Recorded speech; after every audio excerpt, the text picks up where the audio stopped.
Assalamualaikum, selamat datang di channel YouTube Del Sergey 71. Dukung channel ini dengan cara like, komen dan subscribe-nya.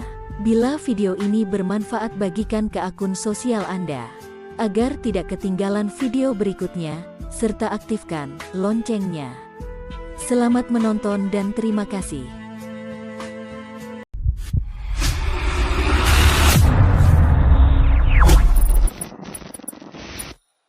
Bismillahirrahmanirrahim.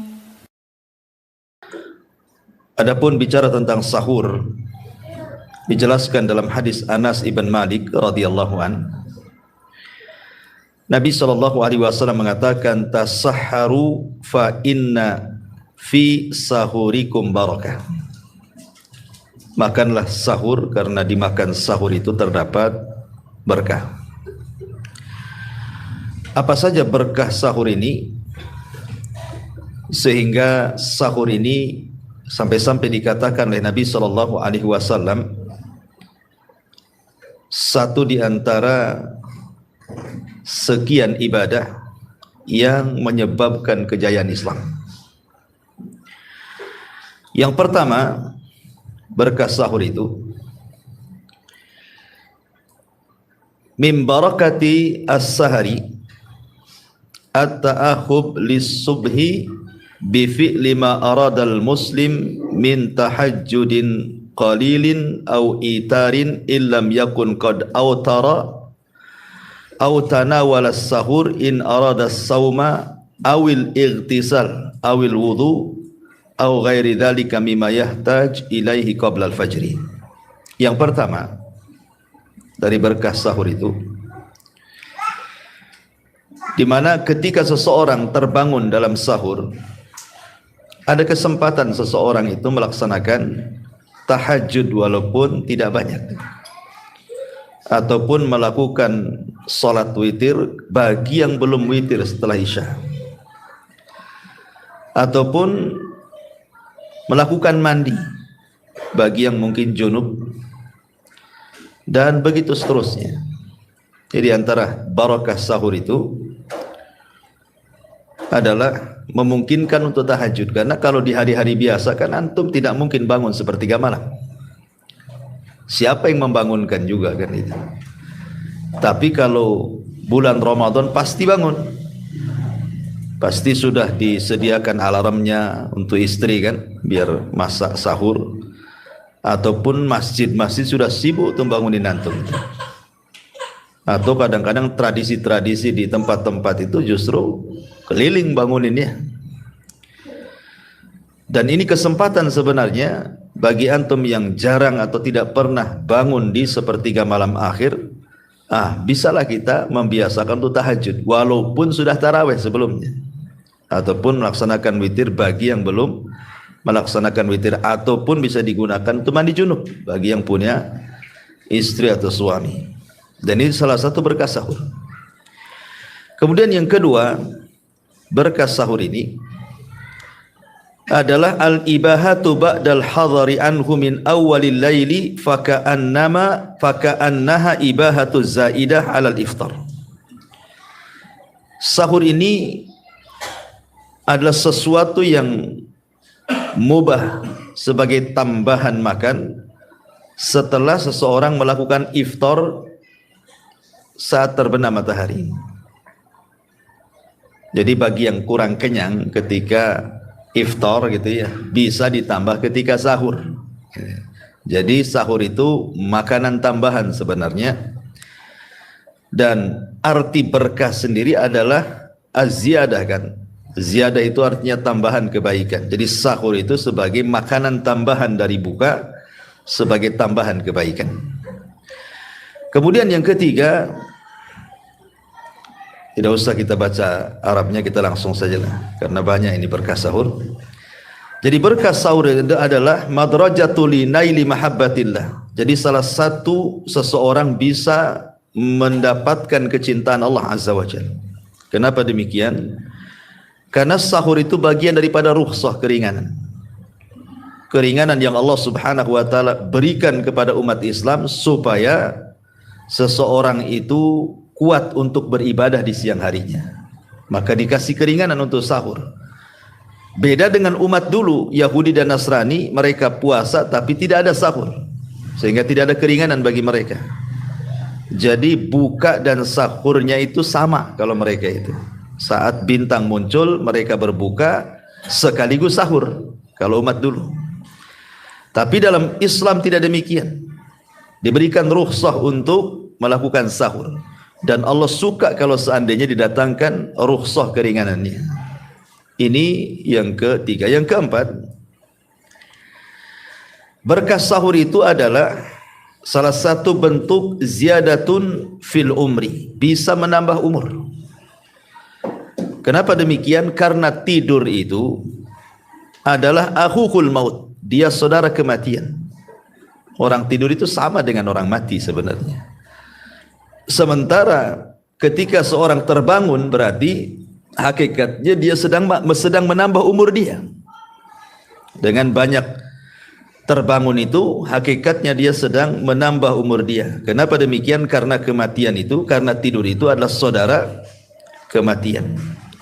Dengan demikian, maka dia lebih banyak bisa melakukan amal soleh sebanyak-banyaknya saat terbangun.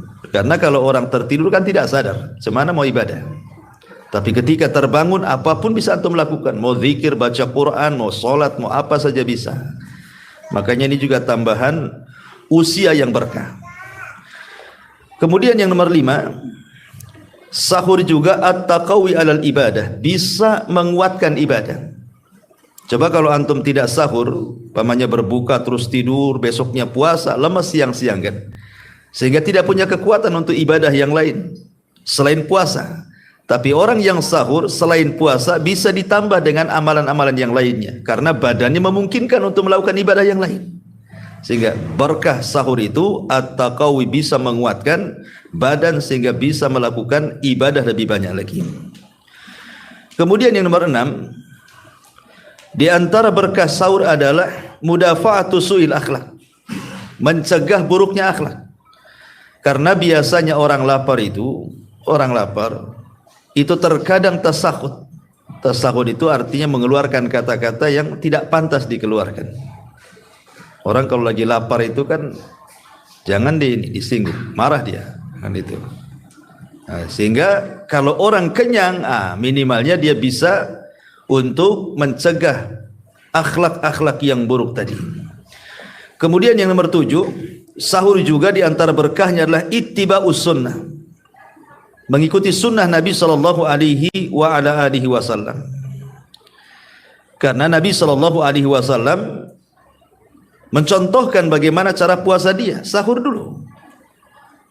Bahkan dijelaskan oleh Anas ibn Malik radhiyallahu an ketika bertanya kepada Zaid ibn Thabit berapa jarak sahur Nabi ke qomat subuh itu, maka Zaid mengatakan sekitar orang membaca 50 ayat Al-Quran.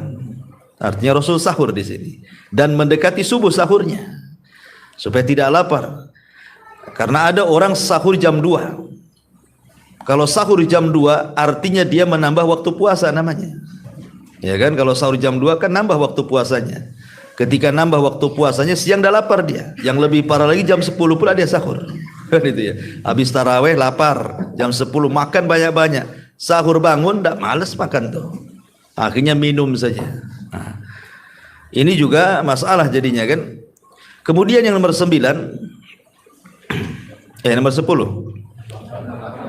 Oh, nomor 8 naik lagi. Termasuk berkah sahur juga adalah annal muslim yaqumu min akhiril laili fi dzalikal waqti syarif, bahwa orang yang bangun sahur itu hakikatnya dia sedang bangun di waktu yang sangat utama, sepertiga malam akhir. Dan sepertiga malam akhir ini adalah tempat di mana Allah turun ke langit dunia dan para malaikat juga turun untuk menyaksikan orang-orang yang membaca Al-Quran. Dan di situ Allah Subhanahu wa taala mengatakan, man yad'uni fa astajibala wa man yas'aluni fa utiyah wa man yastaghfiruni fa aghfirana. Siapa yang berdoa ku kabulkan, siapa yang minta ku kasih, siapa yang minta ampun ku ampuni. Berarti di antara berkah sahur dia sedang bangun di seafdol-afdolnya waktu malam, sepertiga malam akhir, dan itu keberkahannya. Kemudian juga nomor 9, di antara berkah sahur adalah dalam rangka menyelisihi ahli kitab, Yahudi dan Nasrani. Nah, orang Yahudi dan Nasrani tidak sahur, kita selisih mereka. Ya. Kemudian nomor 10, di antara berkah sahur adalah annal muslim rubbama tawaddu'a wa shalla. Di antara berkah sahur, ketika dia terbangun maka dia bisa berwudu dan bisa sholat. Artinya dia bisa melepaskan ikatan setan. Karena setiap orang tidur itu diikat setan tengkunya kan. Ketika dia terbangun, kemudian berdoa, satu ikatan lepas. Ketika dia berwudu, dua ikatan lepas. Ketika dia sholat, hilang semua ikatannya. Dan itu di antara berkah sahur. Ya. Kemudian juga yang nomor 12 di antara berkah sahur adalah madrajatul idraki salatil fajri ma'al jamaah. Orang yang bangun sahur dan sahurnya mendekati subuh memungkinkan dia sholat subuh berjamaah. Tapi kalau sahurnya jam 3 tidur lagi 14 itu sholat subuhnya. Tapi kalau dia betul-betul sahurnya ala Nabi mendekati waktu subuh, di mana 10 atau 5 menit sebelum dia mendengar azan paman sudah selesai, kan waktu-waktu yang sedikit bisalah untuk persiapan. Artinya memungkinkan sholat jamaah di masjid bagi laki-laki, dan bagi perempuan yang bisa menunaikan sholat subuh tepat waktu. Kemudian yang nomor 13 di antara berkah sahur adalah yubarik lis-shaim fil qalili minhu bihaitsu tahsul lahu bihi al-i'anatu 'ala shaum. Di mana berkah sahur adalah membantu bagi orang yang berpuasa, bisa membantu untuk tetap bertahan dalam puasanya, sehingga dia tidak bergeming puasanya kan. Kalau orang tidak sahur kan terkadang puasanya bermasalah tuh. Ya. Kemudian juga yang nomor 14, berkah sahur itu diantaranya adalah di antara 3 orang yang tidak akan dihisab pada hari kiamat. Kata Nabi SAW, thalathatun la yuhasibul abda alaiha, atau la yuhasabul abdu alaiha. 3 orang yang tidak akan dihisab seorang hamba padanya adalah, salah satunya adalah aklus sahuri, makanan sahur. Makanan sahur tidak akan dihisab kelak pada hari kiamat. Kemudian yang nomor 15 adalah, dan termasuk barokah sahur adalah adaul ibadat fi nahari saumi binasyatin, wa fil hadis sahih la yusalli ahadukum nasyatahu. Di antara berkah sahur adalah seseorang bisa melaksanakan ibadah-ibadah di siang hari saat dia berpuasa dengan semangat. Kemudian juga berkah sahur di antaranya adalah yanalul muslimin thawabi wal ajri minallahi azza wajal, mendapatkan pahala dari Allah Subhanahu wa taala karena dia sedang mencontoh petunjuk Nabi. Jadi kalau sahurnya mengikuti sunnah Nabi atau diniatkan ingin mengikuti Nabi, maka sahur itu berpahala. Kemudian juga yang nomor 17 di antara barokah sahur adalah ada usolatil fajri fi awali waktiha, mampu melaksanakan solat fajar di awal-awal waktu. Selain bisa berjamaah, dia pun bisa melaksanakan solat fajar tepat waktu, dan itu adalah ibadah yang sangat utama. Ketika Rasul ditanya amalan yang paling afdal, Rasul mengatakan as-salatu ala waktiha, solat tepat waktu. Kemudian juga di antara berkah sahur adalah untuk memperbaiki, mengingatkan orang yang belum niat.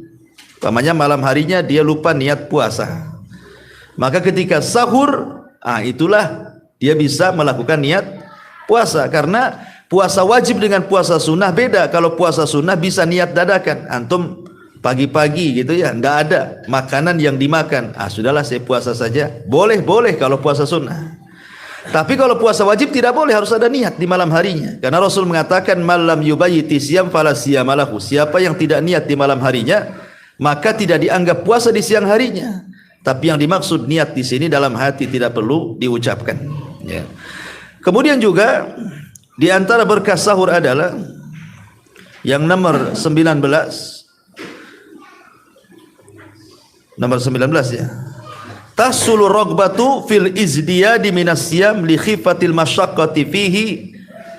Seseorang itu menambah kecintaan kepada ibadah. Jadi dicintakan dengan ibadahnya karena sudah tidak lapar, memungkinkan untuk lebih banyak lagi melakukan ibadah. Dan ini sudah diulang tadi di atas ya. Kemudian juga yang nomor 20 termasuk di antara berkah sahur adalah at-tasabbub bis sadaqati ala man yas'al idza ka au yajtami'u ma'ahu alal aqli au ya'udu maridan au yashi'u mayitan ila ghairi dzalik. Jadi di antara berkah sahur itu, di antara sebab orang itu bisa bersedekah amal. Seperti umpamanya ada orang sakit, dia bisa datang ke orang sakit. Ada orang meninggal, dia bisa ikut memandikannya karena dia kuat kan gitu ya. Lain orang nggak sahur, lemes, suruh diajak ziarah pun nggak mau. Ya, sakit saya, kenapa nggak sahur? Harusnya aku yang diziarahi katanya. Jadi ini juga di antara berkah sahur. Kemudian di antara berkah sahur juga yang nomor 21 adalah baqa'u wa dawamul qudrati ala saumi aw ziyadatu fil qudrati ala saumi aw ziyadatu fil ajri. Jadi ketika orang bangun di waktu sahur saja itu sudah dianggap berkah. Bangunnya dia saja sudah dianggap berkah gitu ya. Karena Rasul mengatakan tasaharu fa inna fi sahurikum barakah. Makanlah kalian sahur karena di waktu sahur itu adalah waktu berkah. Ya, jadi ketika terbangun di waktu sahur aja dia sudah berkah gitu maksudnya. Di antara berkahnya sahur dia mendapatkan berkah. Ketika terbangunnya di waktu sahur ya, di antaranya ya berkahnya ya seperti yang sudah saya jelaskan tadi. Akhirnya kuat puasa, kuat ibadah, kuat macam-macam. Ya. Kemudian juga di antara berkah sahur sini ya banyak sebenarnya. Taib. Sekarang masuk dari hikmah mengakhirkan sahur. Di antaranya hikmah mengakhirkan sahur itu supaya adamu iltifai nafsi ilal akli wasyurbi hina syuru fi saumi. Di antara hikmah mengakhirkan sahur supaya ketika kita mulai berpuasa sudah tidak terbayang makanan minuman itu. Tapi kalau antum sahurnya jam 12, nanti jam 12 siang sudah kebayang tuh. Minum nggak gitu ya. Karena sahurnya tidak diakhirkan, tapi kalau diakhirkan menjelang subuh kan sudah nggak kepikir lagi makan tuh. Ya. Kemudian juga diantaranya hikmahnya supaya tidak puasa di luar waktu. Ya. Karena kan puasa itu kan jelas waktunya saat terbit fajar shadiq. Kalau sahur jam 3 artinya antum puasa di luar waktunya tuh. Belum waktunya sahur sudah puasa. Nah, itu kan masalah tuh, ya. Menyelisih sunnah Nabi jadinya kan. Ataupun di antara hikmah sahur ketika mengakhirkan sahur supaya tidak menambah jam puasa dan itu mengakibatkan lapar di siang hari jadinya. Nah, ini juga di antara hikmah-hikmah mengakhirkan sahur. Lah, adapun mengakhirkan sahur itu maksudnya jam berapa antum mulai makan itu? Ah, inilah hadis yang sudah saya baca di awal ketika Anas bertanya kepada Zaid ibn Thabit, berapa jarak sahurnya Rasul ke adzan subuh? Maksud adzan subuh ini ke qomat subuh. Karena istilah adzan juga diartikan qomat. Seperti Rasul mengatakan baina adzanaini, salat di antara dua adzan itu salat, maksudnya adzan dan qomat. Artinya lafaz adzan itu bisa diartikan qomat. Jadi Anas bin Malik bertanya kepada Zaid, kan kau sudah pernah sahur bersama Nabi? Dari jarak sahur Nabi ke qomat subuh itu kira-kira berapa tuh? Maka Zaid mengatakan qadra khamsina ayat, seperti Anda membaca 50 ayat Al-Qur'an. Nah, cobalah di rumah antum baca Al-Baqarah 50 ayat, ambil jam baca secara tartil, kira-kira berapa itu waktunya? Ya, saya pernah melakukannya ya, rupanya menghabiskan waktu sekitar 20 menit. Kalau saya sendiri lah ya, kalau antum tidak tahu ya. Kalau saya pribadi 20 menit. Tapi yang membaca itu maksudnya yang sudah bisa baca Quran tartil. Jangan pula yang tak bisa baca Quran nanti tak bunyi. Ya. Artinya yang memang bisa membaca Quran, lihat kalau saya pernah ya sekitar 20 menitan. Berarti, atau kita genapkan saja 30 menit. Berarti sebelum qomat itu, 30 menit sebelum qomat, disitulah start kita makan. Ya. Jadi ketika teng azan saja, selesailah antum sahur. Disitulah antum sudah memulakan sahur. Karena jadwal yang ada imsak 10 menit sebelum azan antum berhenti, itu kata Syekh Utsaimin suatu yang bid'ah, tidak ada contohnya di zaman Nabi. Karena yang memulakan seseorang itu puasa, atau istilah kita imsak gitu ya, berhenti dari sahur, itu ketika azan subuh. Makanya Rasul mengatakan, makanlah, minumlah saat mendengar azan Bilal, tapi berhentilah makan dan minum saat mendengar azan Ibnu Ummi Maktum. Bilal ini azan pertama dalam subuh, Ibnu Ummi Maktum azan subuhnya. Kata Rasul, selama kau mendengar azan Bilal, azan pertama subuh, makan, sahur silakan. Tapi kalau sudah dengar azannya Ibnu Ummi Maktum, stop, karena itu azan subuh. Dari sini kita tahu bahwa setar orang itu puasa di azan subuh. Maknanya akhir daripada sahur itu di azan subuh, gitu maksudnya. Ya, jadi kalau hanya sekedar imsak 10 menit, hantam saja makan.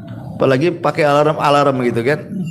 Enggak masalah ya, biarin aja alarm ya. Antum makan saja. Tapi masyarul muslimin yang dimuliakan Allah Subhanahu wa taala, ya. Sekarang yang jadi polemik adalah hadis Nabi sallallahu alaihi wasallam, di mana Nabi sallallahu alaihi wasallam mengatakan, hadis ini adalah hadis Abi Hurairah radhiyallahu an. Ini jadi polemik para ulama ya tentang masalah sahur ini. Idza sami'a ahadukumun nida wal ina ala yadihi fala yadhahu hatta yaqdi hajatahu minhu. Apabila salah seorang di antara kalian mendengar adzan sementara makanan masih ada di tangannya, kata Rasul, jangan kau letakkan makanan itu, tapi makan sampai habis walaupun mendengar adzan. Ya, ini jadi polemik hadis ini. Ada yang mengatakan bahwa hadis ini oleh sebagian para ulama dilemahkan. Tapi ada juga hadis ini yang mensahihkan, seperti Syekh Albani rahimahullah taala, Syekh Syu'aib Al-Arnaud dan yang lainnya mensahihkan hadis ini.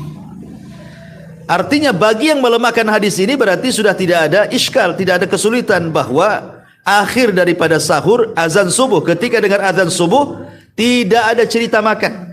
Kalaupun pamannya di tangan kita ada makanan atau minuman, letakkan. Bagi yang melemahkan hadis ini nggak ada cerita. Tapi bagi yang mensahihkan hadis ini jadi polemik, ya, karena seolah-olah lafadznya, kalau kalian mendengar azan sementara minuman masih di tangan, minum saja walaupun azan. Yang penting jangan sampai selesai azan, kan itu. Pokoknya ketika selesai azan berarti selesai juga minum. Tetapi sebagian ulama mengatakan membawa hadis ini, ya, ada yang mengatakan bahwa hadis ini satu, ini khususnya. Khususnya maksudnya dalam kondisi-kondisi tertentu. Umpamanya antum bangun telat, gitu ya. Tahu-tahu 10 menit lagi mau azan, langsung antum makan nggak sadar itu. Tahu-tahu azan gitu ya. Berarti jangan diletakkan, makan aja. Ya, tapi jangan sampai selesai azan, kan gitu ya. Ya pokoknya sudah hayya alal falah, hayya alal salah, letakkan tuh. Jangan sampai lepas azan, ya kan. Kenapa hal ini oleh sebagian ulama dibolehkan? Karena hal ini sama dengan kondisi darurat, seperti mamanya Rasul mengatakan la salata bi hadrati ta'am, tidak boleh salat kalau makanan sudah di depan meja. Pokoknya antum lapar sekali, tahu-tahu azan, satu sisi makanan depan mata, antum tak makan 2 hari, kan masalah tuh. Kata Rasul, makan dulu, jangan pedulikan azan itu, ya. Dalam kondisi-kondisi seperti ini bisalah hadis tadi dibawa kepada kondisi-kondisi tertentu. Ada sebagian ulama mengatakan seperti itu. Tapi ada juga yang mengatakan maksudnya apabila kalian mendengar azan sementara bejana di tangan, boleh jangan diletakkan makan itu. Maksudnya isyarat kepada azan pertama, bukan azan yang kedua. Maksudnya azan Bilal. Berarti kan belum masuk subuh, ya. Atau maknanya bagi yang ragu-ragu apakah muazin itu azan tepat waktu ataukah belum waktu sudah azan. Kan itu ya. Pamannya ragu-ragu, masa jam segini sudah azan? Tengok belum waktu subuh ini. Berarti makan saja. Berarti ibrah bukan azannya, tapi ibrah waktu fajar sodiknya gitu maksudnya. Kalau ragu-ragu seperti itu, makan saja. Tapi kalau umpamanya yakin gitu ya bahwa muazin ini sesuai dengan jadwal waktu yang disepakati pemerintah, maka jangan dilanjutkan. Ya, letakkan makanan itu. Jadi lanjutkan, itu maksudnya ya. Ya, dan sebaiknya menurut jumhurul ulama gitu ya, mayoritas para ulama mengatakan sebaiknya berhenti di waktu adzan. Jangan dilanjutkan. Ya, sebaiknya berhenti di waktu adzan. Walaupun piring masih di tangan ataupun minuman di tangan ketika azan, letakkan. Itu lebih ikhtiyat, hati-hati, kehati-hatian supaya jangan masuk ke polemik ulama. Itu ya. Kalau berhenti kan nggak masuk ke khilaf ulama, sehingga puasa kita ini lebih tidak ragu-ragu lagi tentang sah dan tidaknya. Pasti sah gitu ya. Ini juga diantara hikmah seputar sahur. Ya, karena sahur itu bicara makan dan malam ini juga akan makan, maka sampai di sini kajiannya. Kan itu karena ada nasi biryani. Alhamdulillah. Ya, subhanakallahumma bihamdika asyhadu an la ilaha illa anta astaghfiruka wa atubu ilaik. Allahu ta'ala alam. Assalamualaikum warahmatullahi wabarakatuh.